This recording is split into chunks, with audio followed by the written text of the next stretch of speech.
राज्यातील शेतकऱ्यांना मोठा दिलासा. कर्जमाफीची रक्कम जमा होईपर्यंत थकीत पीक कर्जावर व्याज नाही, शासनाने दिले बँकांना आदेश. निर्यात बंदीमुळे ऊस उत्पादकांची चिंता वाढली. राज्य सरकारची केंद्राकडे धाव.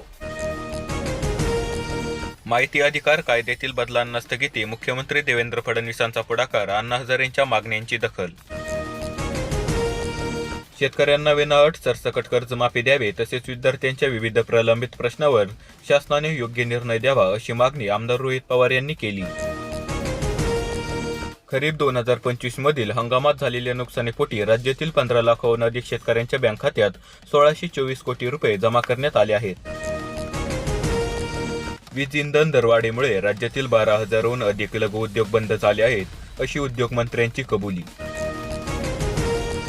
शेती कामासाठी गाळमुरमावरील रॉयल्टी रद्द. शेतकऱ्यांची अडवणूक करणाऱ्या अधिकाऱ्यांवर आता होणार कारवाई.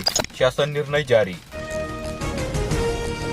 केवळ विचार करू म्हणलो जाऊ नव्हे. पक्षांतराच्या चर्चेवर खासदार अमोल कोल्हेंचे थेट स्पष्टीकरण.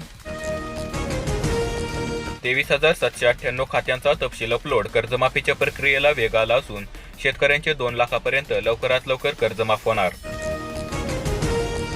लाभार्थी शेतकऱ्यांच्या थकबाकीवर व्याज आकारणी मनाई. राज्य सरकारची जिल्हा मध्यवर्ती सहकार बँकांना सूचना. बीडच्या भूसंपादक घोटाळ्यातील 73 कोटी वसूल करणार. महसूल मंत्र्यांची विधानसभेत घोषणा. घोटाळेबाज पाठक अँड कंपनीमध्ये खळबळ. सरकारने शेतकऱ्यांना पूर्णपणे सोडले वाऱ्यावर. बीड जिल्ह्याला मागच्या वर्षीच्या विम्याची 1 रुपया दिला नाही. आता पीक विमा भरून घेण्याचाही पत्ता नाही. पुन्हा प्रेम जुळणं कठीण. आम्ही दुसरं लग्न केलं. मुख्यमंत्री फडणवीस यांचा ठाकरेंना चिमटा. भारत जपान संबंधांना नवी बळकटी. संरक्षण, ऊर्जा, एआयसह अनेक क्षेत्रात सामंजस्य करार. पंतप्रधान मोदी म्हणाले, जपान विश्वासू मित्र आहे.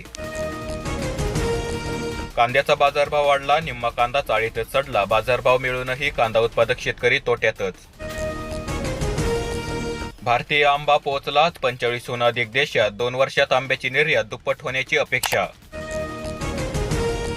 आता दुकानदारी करणाऱ्या शाळांवर कारवाई. समिती नेमणार. शिक्षण मंत्री दादा भुसे यांची घोषणा.